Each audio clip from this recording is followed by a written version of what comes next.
ஒரு அழகான சிறிய கிராமத்தில் அரவிந்த் என்ற இளைஞன் தனது அம்மாவுடன் வாழ்ந்து வந்தான். அரவிந்தின் அப்பா இறந்து பல வருடங்கள் ஆகிவிட்டது. அதன் பிறகு அரவிந்தை கஷ்டப்பட்டு வளர்த்தது அவனுடைய அம்மாதான்.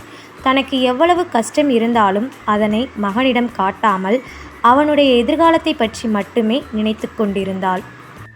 அரவிந்த் நன்றாக படித்து ஒரு நல்ல வேலைக்கு செல்ல வேண்டும் என்பது அவனுடைய மிகப்பெரிய கனவு.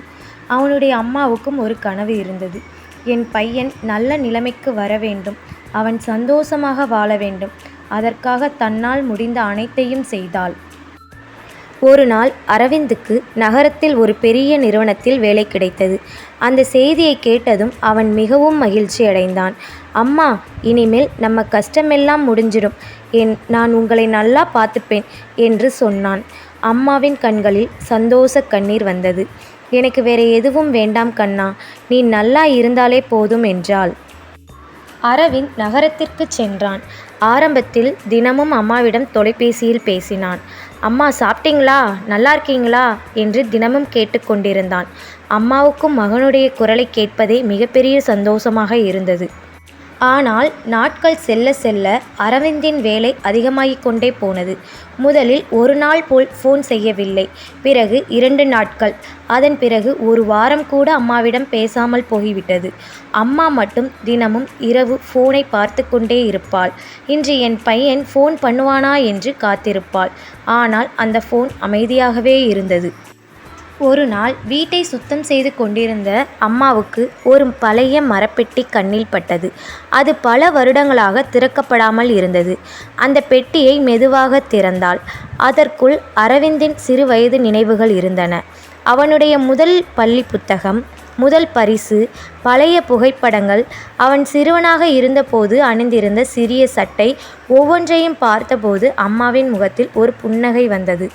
அந்த பெட்டியின் அடியில் ஒரு சிறிய காகிதம் இருந்தது. அதை எடுத்து பார்த்தாள். அது அரவிந்த் சிறுவனாக இருந்தபோது எழுதிய கடிதம். அதில் அவன் எழுதியிருந்தான், அம்மா, நான் பெரியவனானதும் உங்களை எப்போதும் சந்தோஷமாக பார்த்து கொள்வேன். அந்த வார்த்தைகளை படித்ததும் அம்மாவின் கண்களில் கண்ணீர் வழிந்தது. அவள் அந்த கடிதத்தை மார்போடு அணைத்து கொண்டாள். அதே நேரத்தில் அரவிந்தின் ஃபோனுக்கு வீட்டிலிருந்து ஒரு அழைப்பு வந்தது. அவன் முதலில் கவனிக்கவில்லை. மீண்டும் ஃபோன் வந்தது. இந்த முறை எடுத்து பேசினான். தம்பி, உடனே ஊருக்கு வா, உங்க அம்மாவுக்கு உடம்பு சரியில்லை. அந்த வார்த்தையை கேட்டவுடன் அரவிந்தின் மனம் பதறியது. அவன் உடனே வேலையை விட்டுவிட்டு ஊருக்கு புறப்பட்டான். பயணம் முழுவதும் அவனுடைய மனதில் ஒரே ஒரு கேள்விதான், அம்மாவுக்கு என்ன ஆச்சு? அவன் செய்த தவறுகள் எல்லாம் அவனுக்கு நினைவுக்கு வந்தன. பல நாட்களாக அம்மாவிடம் பேசவில்லை. அவனுடைய மனதில் குற்ற உணர்வு அதிகரித்து கொண்டே இருந்தது. வீட்டிற்கு வந்ததும் அம்மா படுக்கையில் இருப்பதை பார்த்தான். அவளை பார்த்ததும் அம்மா மெதுவாக சிரித்தாள். வந்துட்டியா கண்ணா? அந்த ஒரு வார்த்தையை கேட்டதும் அரவிந்தால் தன்னை கட்டுப்படுத்த முடியவில்லை. அம்மா, என்னை மன்னிச்சிடுங்க என்று அழுதான். அம்மா அவனுடைய தலையை தடவிக்கொண்டே சொன்னாள், நீ என்னை மறந்துடல கண்ணா, உனக்கு வேலை அதிகமாக இருந்திருக்கும், அதனால்தான் என்னிடம் பேச முடியாமல் போயிருக்கும். அந்த வார்த்தைகள் அரவிந்தின் மனதை இன்னும் அதிகமாக வலிக்கச் செய்தது. அப்போது அரவிந்தின் பார்வை அந்த பழைய மரப்பெட்டியின் மீது சென்றது. அவன் அதை திறந்தான்.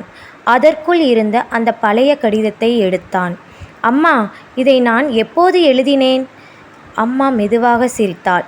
நீ 5 வயதில் எழுதினது கண்ணா. அரவிந்தின் கண்களில் கண்ணீர் நிறைந்தது. அப்போ நான் கொடுத்த வாக்குறுதியை நீங்கள் இத்தனை வருடம் கழித்தும் நினைவில் வைத்திருக்கீங்க. ஆனால் நான் தான் உங்களை மறந்துட்டேன் என்று அழுதான். அம்மா அவனை அணைத்து கொண்டாள். நீ என்னை மறக்கல கண்ணா. வாழ்க்கை உன்னை கொஞ்ச தூரமாக அழைத்து சென்றது, அதுதான் என்று சொன்னாள். அந்த நாட்களுக்கு பிறகு அரவிந்த் தனது வாழ்க்கையை மாற்றிக்கொண்டான்.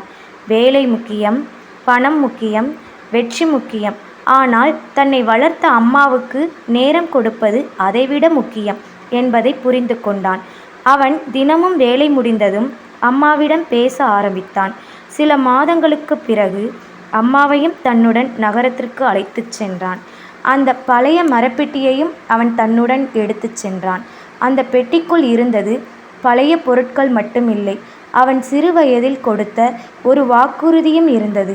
அவன் வாழ்க்கையில் பெற்ற மிகப்பெரிய பாடமும் அதில்தான் இருந்தது. நம் வாழ்க்கையில் எவ்வளவு உயரத்திற்கு சென்றாலும் நம்மை அந்த உயரத்திற்கு கொண்டு வந்தவர்களை ஒருபோதும் மறந்துவிடக்கூடாது. அம்மாவுக்கு கொடுக்க வேண்டிய அன்பை நாளைக்கு என்று தள்ளி போடாதீர்கள்.